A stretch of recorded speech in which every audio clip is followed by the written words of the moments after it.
Hey everybody, ronarray here, and I have always been a harvest enjoyer. In 3.28, harvest farming is better than ever. Life force prices are going up, and right now you can get a divine for about 4,600 yellow juice. Prices are also very stable against inflation, since life force is mandatory for late game gambas and crafts.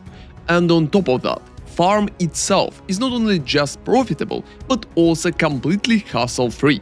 So in this video, I want to cover how exactly you should farm harvest for maximum profit, what to focus on in the setup, how to make it more efficient, which scarabs to use and which are not really good, and how to make more currency with it in general. Feel free to subscribe to the channel if you appreciate such breakdowns, and let's go. And at first, let's discuss the most essential thing for harvest farm: pack size stacking. So, pack size grants equivalent chance to spawn extra monsters from each seed for seeds of tier 3 and below. Once you reach 100% pack size multiplier, 2 monsters are guaranteed to spawn.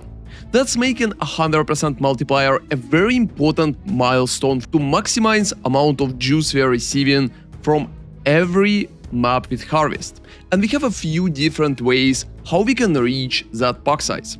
So initially, I recommend to just buy originator maps with high pack size. At the moment, you can get it up to 72% if you will be lucky with rolls, or there's like corrupted ones with 64 and higher.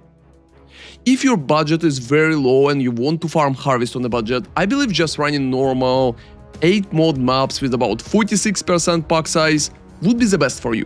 But to maximize currency, I definitely recommend to go with originator and pack size of 62 and higher, because with your Atlas, you will be able to get out of such map that I'm showcasing right now 100% pack size and always doubled monsters, which is pretty important to get more juice overall.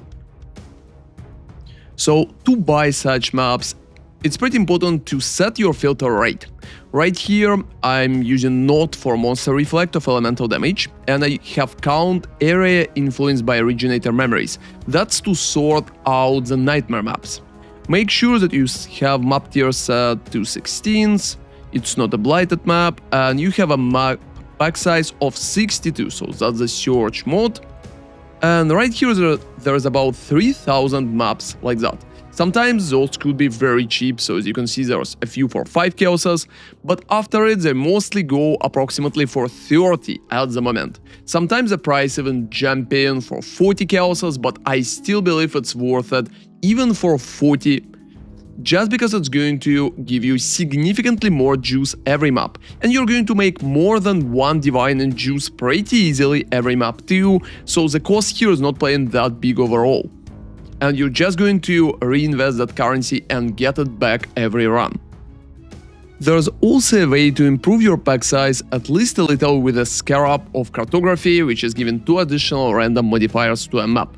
However, if there are some maps modes that you can do with your build, I don't really recommend to use it, even if it can boost pack size here and there.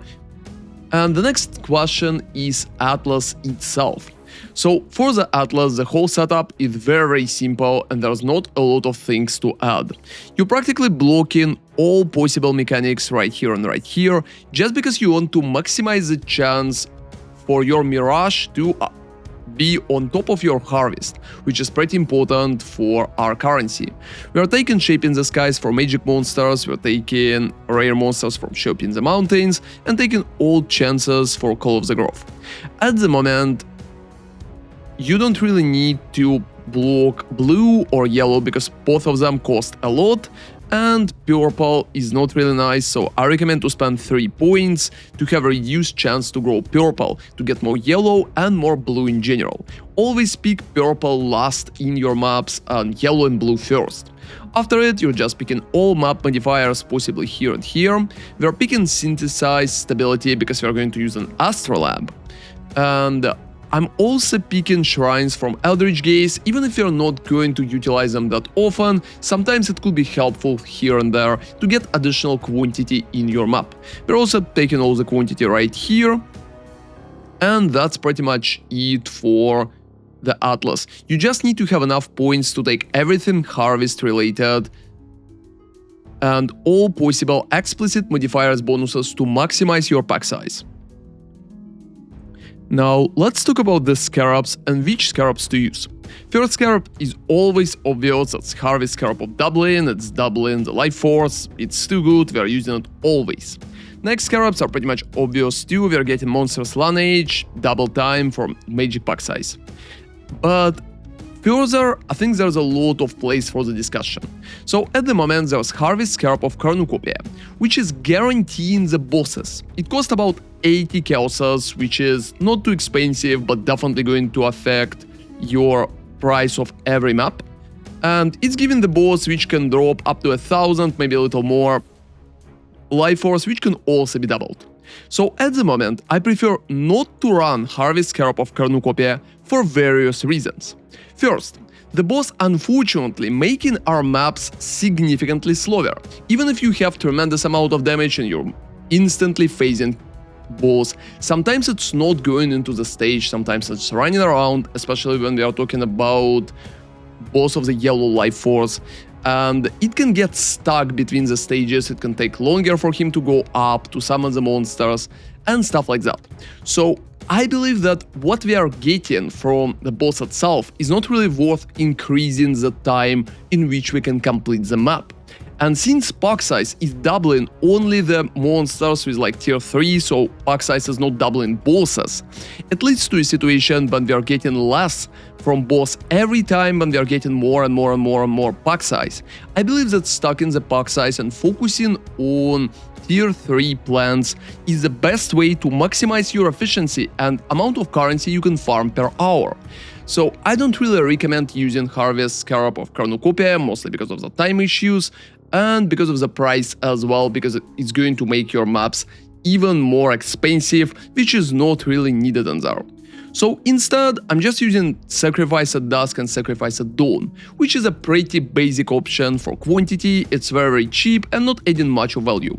You can also try and use Influencing Scarab of Hordes for additional pack size for influenced monsters, but it's not really mandatory as well, so in that case you can just run double monsters lineage, doubling, Sacrifice and Hordes. And as I already mentioned, Scarab of Risk could be an option too, so if you don't want to run Sacrifice at all and you have strong enough build to run all modifiers, you can just run something like that. Now let's discuss the Astrolabe. Astrolabe at the moment costs about 100 chaoses, and I think it's absolutely worth it considering how much of a value it can give. It can also provide pretty nice rewards by itself, and pretty often Astrolabe is going to pay for itself too. So I always recommend to use Astrolabe and make sure that you have synthesized stability allocated, because it's going to help you out since you will be able to just run one and the same map until Astrolabe runs out. And talking about the maps next, I think we have a few different options for map there, and you can pick one based on what kind of region you like for Astrolabes. So practically we have a city square option, which is very decent. The map itself is pretty open, you can just run to the harvest immediately, finish the harvest, finish the mirage and go out. Next option is dunes, it's very open as well, but that's a different region as you can see. So right here, it's pretty much working in the same way, you just rush exactly to the harvest and go out. And on the left side, there's very solid options such as Jungle Volley, and you can also try Massa, which is pretty nice at the moment as well. So pick any of those maps, I think all of them are working. I think it's still going to be RNG in terms of what Astrolabe is providing, but I definitely recommend to use it. Another interesting question is, what about crop rotation? So before 3.28, crop rotation been heavily reliant on Awakened Scarab, which been giving us additional chances for crops not to wilt. But since that Scarab got a complete redesign, it's not giving those bonuses anymore, and I believe crop rotation fall from grace significantly. So in all my harvest runs, I believe it's been much easier for me to make more currency without crop rotation, and at the moment I'm not recommending picking it in any case. So now let's talk about the maps itself and what are you doing in the maps. I think optimizing the maps is one of the reasons why some people farm less life force with harvest and some farm more. So in the map, it's pretty important to just rush for harvest. Don't go for a boss, don't clear a map, don't spend time on anything else, just rush for harvest, do the mirage, do the harvest in the mirage and go out. Approximately every map should take about 3 minutes. If there are going to be some additional complications, such as bosses for example, which could still spawn randomly, it could be a little higher, like 3.5, but most of the time you should be around 3 minutes time. If it's taking more time for you, it could literally lower your profit per hour significantly. And another mistake that a lot of people are making, it's picking the maps which are too hard to complete. So when you're picking the maps, it's pretty important to make sure that you're not dying in that map, and you also can push it fast enough. So if you're making the monsters too tanky and it will take for you longer to clear, it will ruin your time and it will ruin your profit as well.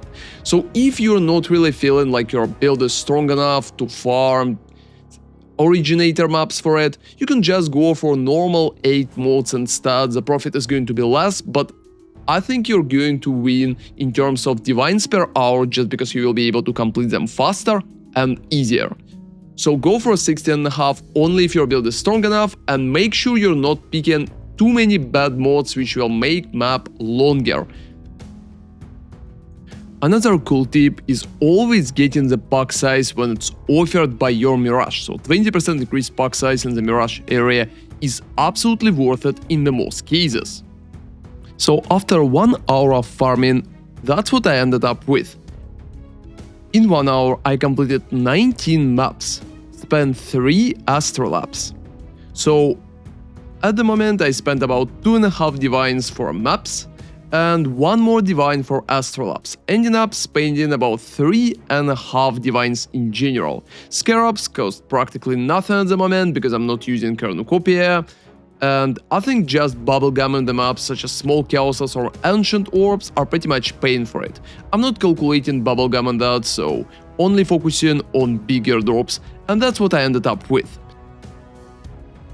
So here is a wealthy exile calculation of that stash tab of everything that I dropped in my hour. It's showcasing me 44 divines, so right here, including greater multi-strike support. So since greater multi-strike is not going to drop every time, I think it would be kinda decent to drop it out of the calculation. So without it, we're going to finish up with 38 divines. And considering I spent about 3 divines paying for everything, mostly for maps and additional things, I ended up with 35 divines in profit, which is a pretty good number. And if we would calculate greater multi-strike, the profit would definitely skyrocket. It probably will be close to 40 divines per hour, but I think it's pretty RNG based, and I don't really want to count greater multi-strike support here, because I don't really believe that you are going to get it every hour.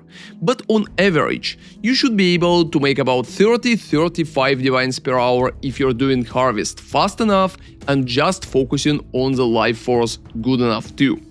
Just make sure you're not underpricing it too heavily and selling it when the price, especially of the Vivid one, going up. But overall, Harvest Farm is probably going to be even more decent in the upcoming weeks, because there are going to be a big gambas and Vivid is always going to have a very high demand. Thank you very much for watching, and hope this video will help you out with farming even more with Harvest. See you next time, and ronarray out.